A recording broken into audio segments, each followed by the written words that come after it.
বন্ধুরা, ঘটনাটি শুরু হয় 1905 সালে। তখন জাতিঙ্গা গ্রামে বসবাস করতেন একদল নাগা জনজাতির মানুষ। সেই বছরই বর্ষার এক অমাবস্যা রাতে একটি মোষ খুঁজতে বাইরে বেরিয়েছিলেন নাগারা। মশাল জ্বালিয়ে বড়াইল পর্বতশ্রেণীর জাতিঙ্গা সিংহের কাছে গিয়ে মোষ খোঁজার সময় নাকি পাখির মৃতদেহ তাদের উপর বৃষ্টির ধারার মতো নেমে পড়তে থাকে। কুসংস্কারবশত নাগারা ভেবেছিলেন যে অশুভ আত্মার ছায়া পড়েছে তাদের উপর, ফলে এলাকা ছেড়ে চলে যান নাগারা। সেই থেকে আজও পাখির মৃতদেহের বৃষ্টি চলে আসছে। 1910 সাল নাগাদ আবিষ্কার হয় যে জাতিঙ্গা গ্রামে পাখিদের অস্বাভাবিক মৃত্যু হয় শুধুমাত্র সেপ্টেম্বর অক্টোবর মাস নাগাদ। তবে পাখিদের আত্মহত্যার ঘটনা বিশ্বের সামনে আসে 1957 সালে। ব্রিটিশ চা ব্যবসায়ী এবং পক্ষী বিশারদ ইপিজি ঘটনাটি জানতে পেরে জাতিঙ্গাতে এসেছিলেন। তিনি বিভিন্ন তথ্য সংগ্রহ করে একটি বই লেখেন। 1957 সালে প্রকাশিত জি সাহেবের বই the wild life of India থেকে বিশ্বে জানতে পারে জাতিঙ্গা রহস্যের কথা। সেই থেকে পাখিদের রহস্যময় মৃত্যু দেখতে প্রতি বছরই জাতিঙ্গা গ্রামে ভিড় জমান পর্যটকরা। স্থানীয় মৃত পাখিদের মাংস খান। জাতিঙ্গা গ্রামে সেই সময় রীতিমতো উৎসব চলে। কিন্তু এইসব পাখিরা আত্মহত্যা কেন করে তা জানতে ভিডিওটি শেষ পর্যন্ত দেখুন। চলুন শুরু করা যাক আজকের ভিডিও।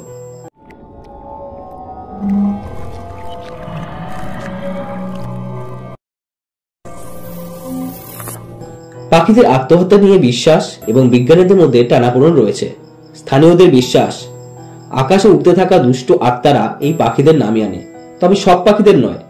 যেসব পাখিরা দুষ্ট আত্মাকে অপমান করে তাদের নিচে নামিয়ে আনা হয়। রহস্য উদ্ঘাটনে নেমে গবেষকরা দেখেছেন যে আত্মঘাতী পাখিদের মধ্যে স্থানীয় নানা প্রজাতির পাখি রয়েছে, যেমন বক, মাছরাঙা, কালীবক, রাজবক ইত্যাদি। আত্মহত্যার সময় মূলত বর্ষাকাল। কিন্তু কেন? গবেষণা বলছে বর্ষার শেষ দিকে অসমের অধিকাংশ জলাশয় পূর্ণ থাকে। যেদিকেই চোখ যায় শুধু জল আর জল। বেশিরভাগ সময় অসমে বন্যা পরিস্থিতি উদ্ভব হয়। এই পরিস্থিতিতে পাখিরা নিজেদের বাসা হারায়। নতুন বাসা খুঁজতে তারা পাড়ি দেয় অন্যত্র, আর যাবার পথে তারা আত্মহত্যা করে। তথ্য অনুযায়ী 1988 সালে অসমের ভয়ঙ্কর বন্যার সময় বিশাল সংখ্যক পাখি আত্মহত্যা করেছিল। যদিও পরিযায়ী পাখিদের মধ্যে নাকি আত্মহত্যার প্রবণতা দেখা যায় না। গবেষকদের কথায় দূর থেকে উড়ে আসতে আসতে নাকি জাতিঙ্গা গ্রামের আলো দেখে পাখিরা সেই গ্রামে এসে নামে, আর এই গ্রামে এসেই যেন হঠাৎ অবসাদগ্রস্ত হয়ে পড়ে পাখির দল। অজানা দুঃখে প্রাণ ত্যাগ করে। অনেক সময় নাকি কুয়াশার কারণে এরা দিশেহারা হয়ে পড়ে। তখন বড় বড় গাছ বা শক্ত কোনো কিছুতে ধাক্কা খেয়ে মাটিতে পড়ে যায়। সেই সময় গ্রামবাসীরা বাঁশ বা লাঠি দিয়ে পাখিদের পিটিয়ে মেরে ফেলে। কিন্তু প্রশ্ন হলো, এই ঘটনা তো বিশ্বের যে কোনো স্থানেই হওয়া সম্ভব, তবে জাতিঙ্গাতেই কেন এই অভিনব ঘটনাটি ঘটে? সঠিক উত্তর এখনো কেউ দিতে পারেনি। তথ্য অনুযায়ী জাতিঙ্গা গ্রামে প্রায় 44টি প্রজাতির পাখি এই ধরনের অদ্ভুত আচরণ করে। এই পাখিগুলো মূলত উত্তর দিক থেকে আসে। এদের মধ্যে অবশ্য পরিযায়ী পাখিরা থাকে না। এরা সকলেই প্রায় আশেপাশের উপত্যকা বা পাহাড়ি এলাকা থেকে উড়ে আসা পাখি। সূর্যাস্তের সঙ্গে সঙ্গে শয়ে শয়ে পাখি গ্রামে নেমে আসে। তারপর দ্রুত গতিতে কোনো বাড়ি বা গাছের দিকে উড়ে গিয়ে নিজেদের আঘাত করে। সঙ্গে সঙ্গে তারা প্রাণ হারায়। গ্রামের বিশেষ 1.5 কিলোমিটারের মধ্যে এই ঘটনা দেখা যায়। পাখিদের আত্মহত্যার কারণ এখনো ধরা না পড়লেও কোনো কোনো গবেষকের দাবি এই ঘটনা আসলে গ্রামবাসীদের কারসাজি।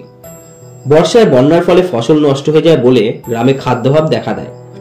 সেই সময় পাখির মাংসই তাদের খাদ্যাভাব পূরণ করে। অন্ধকার নামলে লণ্ঠন বা অন্য কোনো আলো দেখিয়ে তারা পাখিদের আকর্ষিত করে। পাখি আলো দেখে দ্রুত নেমে এলে তাদের পিটিয়ে মারা হয়। নিজের গবেষণাপত্রে এমনই দাবি করেছেন অসমের বিখ্যাত পক্ষী বিশারদ আনোয়ার উদ্দিন চৌধুরী। বিশ্বের বিভিন্ন দেশ থেকে বিজ্ঞানীরা জাতিঙ্গায় গিয়ে গবেষণা চালিয়েছেন। গবেষণা এখনো চলছে। 1977 সালে জাতিঙ্গাতে আসেন জুলজিক্যাল সার্ভে অফ ইন্ডিয়ার পক্ষী বিশেষজ্ঞ ডক্টর সুধীন সেনগুপ্ত। পাখিদের আত্মহত্যার কারণ খুঁজতে তিনি উদ্যোগী হন। তিনি দাবি করেন যে এর পেছনে আবহাওয়া এবং বায়ুচাপের আকস্মিক পরিবর্তন, ভূচুম্বক, মাধ্যাকর্ষণ টান এবং উপত্যকার বায়ুমণ্ডলের বৈদ্যুতিক গোলযোগের কারণ রয়েছে। তার মতে জাতিঙ্গা পাহাড়ের চূড়ার পাথরে থাকা উচ্চ চুম্বক শক্তিযুক্ত খনিজ পদার্থ এবং উপত্যকার নিচে বর্ষার পর মাটিতে বেড়ে যাওয়া জলের স্তর একত্রিত হয়ে এলাকার মাধ্যাকর্ষণ এবং চুম্বক শক্তির অস্বাভাবিক পরিবর্তন ঘটায়। এর সঙ্গে যুক্ত হয় পাহাড়ের সদা পরিবর্তনশীল আবহাওয়া। এসবের প্রভাব পড়ে পাখিদের স্নায়ুতন্ত্রের ওপর, ফলে তারা আত্মহত্যা করে। সম্প্রতি ডক্টর সুধীন সেনগুপ্তের গবেষণার সঙ্গে সহমত হয়েছেন ব্রিটিশ পক্ষী বিশেষজ্ঞ ফিলিপ গ্র্যান্ট। অবশ্য শুধু জাতিঙ্গাতে নয়, পাখিদের এই অদ্ভুত আচরণ দেখা যায় ফিলিপিন্স এবং মালয়েশিয়ার মতো দেশেও। রাজধানী গুয়াহাটি থেকে জাতিঙ্গা গ্রামের দূরত্ব প্রায় 330 কিলোমিটার। তবে অসমের শৈলশহর হাফলং থেকে তার দূরত্ব প্রায় 9 কিলোমিটার। অটো রিক্সা চেপে হাফলং থেকে জাতিঙ্গা যাওয়া যায়। বেশিরভাগ পর্যটক হাফলংয়ে থাকেন, সেখানে বিভিন্ন বাজেটের হোটেল পাওয়া যায়।